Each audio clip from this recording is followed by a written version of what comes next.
A Weld County family says they can't move forward because they're still replaying the past. Last August, their loved one died from fentanyl poisoning, and the family says the person who provided the lethal blue pill still hasn't been arrested. They tell Denver 7 CB Cotton that they are no longer staying silent. Yeah, he loved his hats, he loved his 49ers. I like to try and keep my own roses to him up there. Prized possessions are gathered on these shelves. They're everything, that we have to hold on to. Because the person these items belong to is now gone. This is it. This is what I get of my husband. This is what my kids get of their dad. Ignacio Ramirez, better known as Nacho, died in August of last year. He lit up a room when he walked in. He was very, very family oriented, super close-knit with his siblings.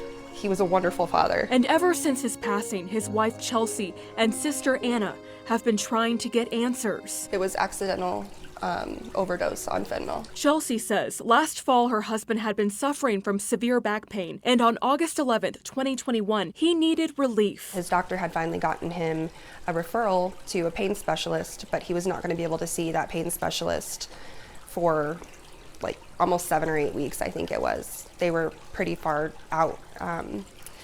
And next thing I know, this girl shows up at my door. She says that woman handed her husband a blue pill that looked like oxycodone, and Nacho took it right in this living room. And I was like, "Are you sure that you trust her?"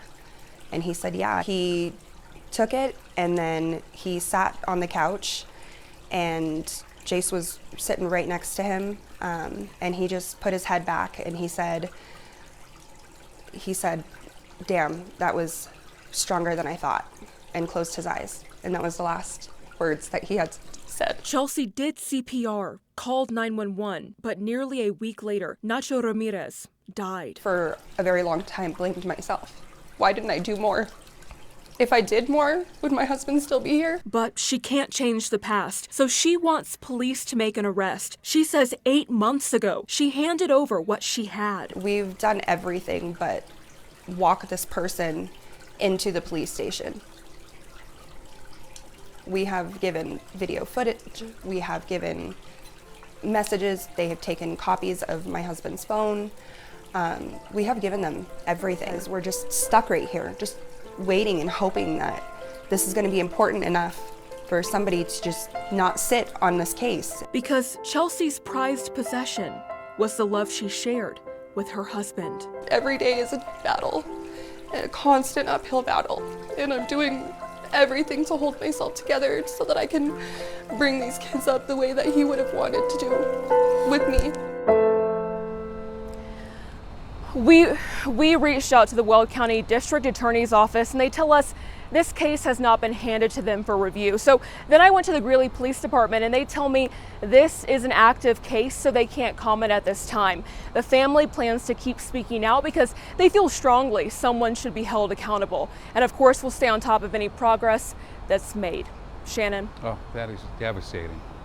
CB Cotton tonight. And I want to give you an idea of what's being done in our state to try to get fentanyl out of our community. Today, law enforcement and Colorado business leaders held a press conference along with the Common Sense Institute to discuss some findings of new research. And it found that fentanyl deaths have steadily risen over the past 3 years.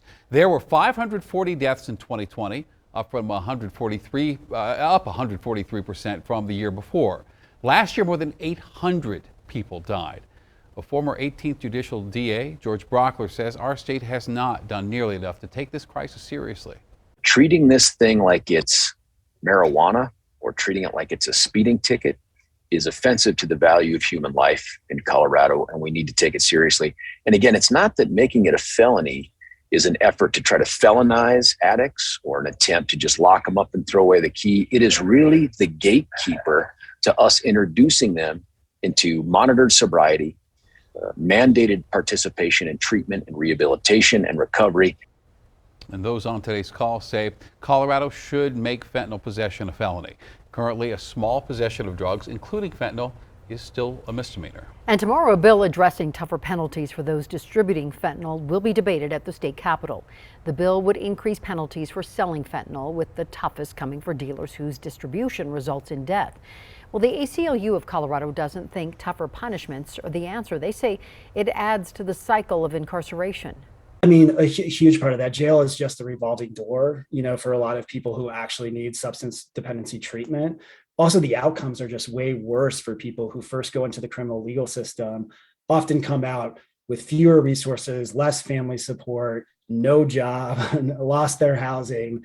So their ability to actually engage in substance treatment and emerge on it from the other side without that addiction is actually really hindered by putting them into the criminal legal system. And instead, the ACLU thinks money should be invested in solutions such as treatment, education, and overdose intervention.